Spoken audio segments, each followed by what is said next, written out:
The gospel text for this morning is so meaningful.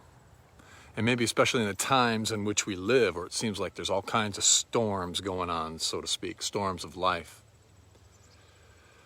There's a story where the disciples, Jesus feeds the 5,000. He sends the disciples ahead of him in the boat out onto the lake.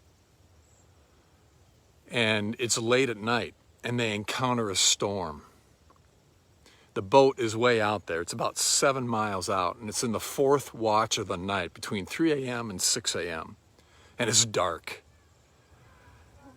And the wind begins to blow, and the storm is crashing in on them, and it's actually, the boat is buffeted, the boat is battered, and actually the word means tormented. The boat itself is tormented, and the disciples in the boat, I think, are tormented too in some ways. And they're in fear. Fear torments us, doesn't it? Then all of a sudden, Peter looks out and he sees something. And it looks like a ghost. And they cry out in fear because they think that this is the end for them. As they cry out in fear, it's Jesus there walking on water. And he responds to them. Actually, walking on water, I don't know if it's so much of a miracle. I mean, people in Minnesota do it all the time, especially in the winter, right? But in their cry of fear, here's how Jesus answers them. Take heart. I am. Fear not.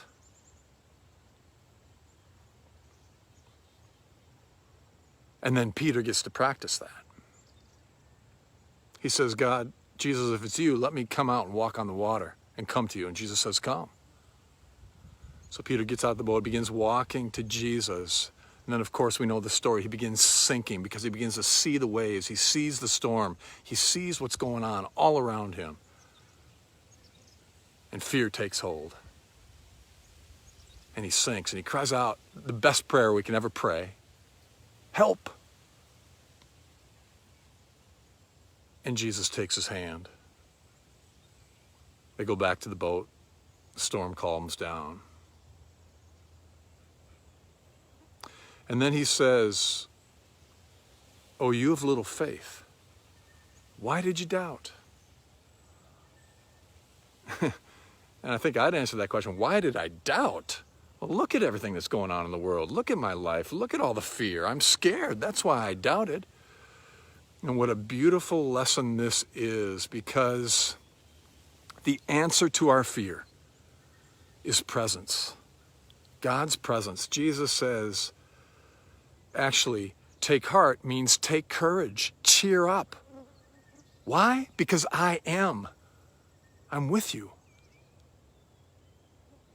Fear not. Why? Because I'm with you. This is the answer to our fear, the presence of love. You see, in the storms of life, I don't know much except this. Love has me. Love's got me. Love has caught me. Love holds me. And whatever storm you're facing, love has you. Love's got you. Love's caught you. Love holds you. Underneath are the everlasting arms. You see, all is well and all will be well someday.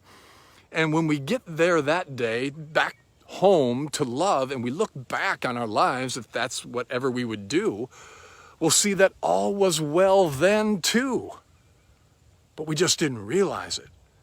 And we couldn't see, and it was difficult to see throughout our fear. You see, we're all vulnerable to the storms of life. But love, God, walks to the place where we can't help ourselves. And then we do the 3-step waltz of AA and the 12 steps. We admit that we're powerless. Our lives are unmanageable.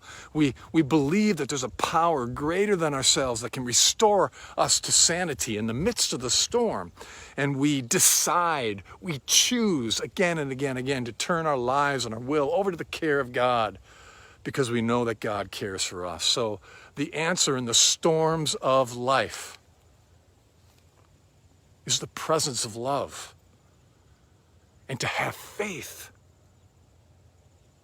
to walk by faith and not by sight and know it's true, and to run to go to cling to that presence of love. You see, we know all this stuff as Christians, but the secret is, will we live it?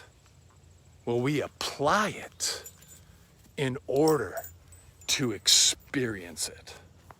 May that be so.